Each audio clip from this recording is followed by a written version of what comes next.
Avec le petit nez, vous allez arriver en confrontation avec les... Elle est au contrôle.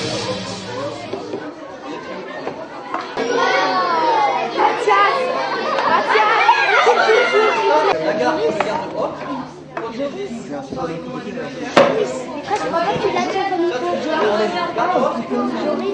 Tu peux changer de posture. Lui, il peut faire ça, il peut faire ça. Ils attaquent, vous voyez? Il peut faire ça, ils attaquent en bas, ils se protègent. Je recule. Lui, il peut donner des coups. L'épée à droite. Allez, tourne-toi. Alors, on prend le bouclier au niveau des yeux, comme ça. L'épée par-dessus, prête à piquer. Et essayez de piquer maintenant le bouclier. Hein. Ok. Maintenant, faites une frappe latérale. Vous baissez le bouclier et vous tapez en même temps. Allez. Allez.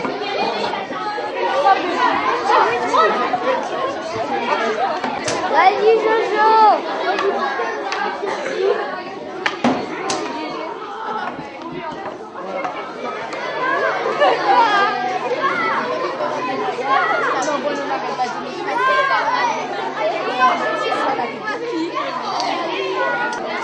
Du blé pour, devant toi, tu as la pierre, tu as la meule. Donc on mettait le blé dedans pour pouvoir faire la farine. Et là devant, tu as le blé moulu. C'est hyper dur, non? C'est quoi? Là, les enfants, Serve. donc il y avait toujours quelque chose sur le feu, des ragoûts, ils cuisinaient du matin, le soir on mangeait tous ensemble.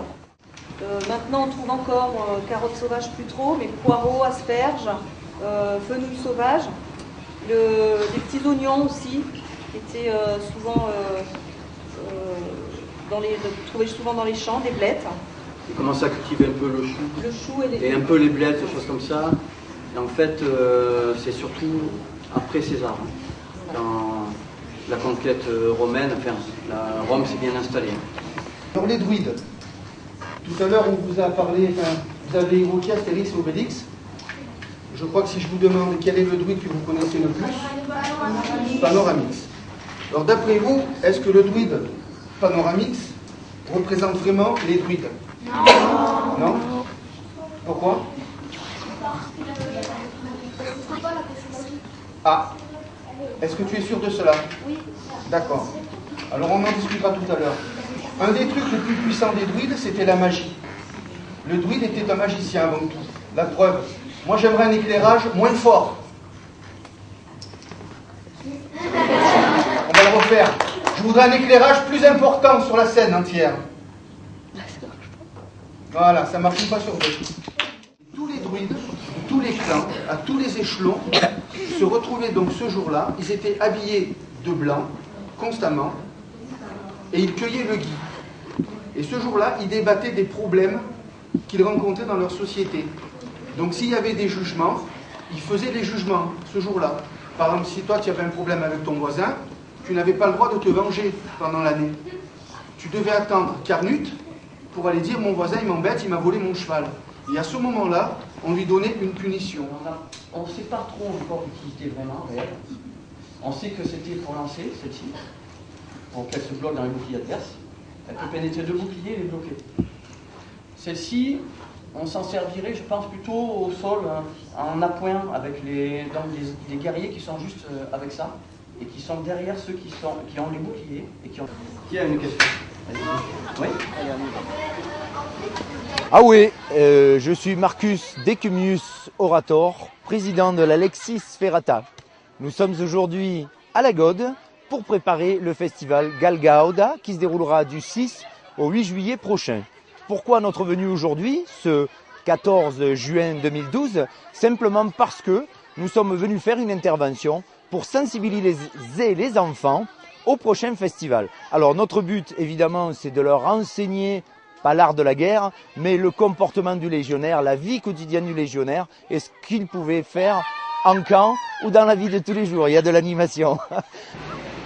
Donc vous avez là ce que portaient les Romains, les soldats romains. Au camp, ils portaient des carbatinae, qui étaient les anciennes chausses qu'on pouvait voir dans l'Antiquité, que portaient les Celtes, les Romains et les Grecs. Et cette chaussure spécifique romaine qui s'appelle la caliga, donc c'était le principe d'une chausse où on avait cousu une première semelle et ensuite collé avec une colle à base d'os de poisson, de gros poissons, et ensuite renforcé avec des clous pour faire bien adhérer les semelles et pour protéger surtout le cuir parce que les Romains marchaient beaucoup. Voilà, donc on est très content de revenir à La Gaude avec nos partenaires pour la deuxième année. Nous sommes très fiers surtout que La Gaude ait décidé de créer ce festival puisque c'était l'année dernière ponctuel et ça se transforme en un festival qui va se dérouler chaque année. On est heureux de revenir retrouver nos amis. On est heureux de participer évidemment à ce festival et de pouvoir travailler avec les enfants puisque les enfants, on est aussi là pour les sensibiliser à la langue latine qui est la racine de notre langue aussi bien provençale que française et peut-être susciter des vocations d'archéologie, d'historiens et tout au moins de latinistes qui pourront leur servir aussi pour des études de médecine et tant de belles choses, des études de français. Voilà.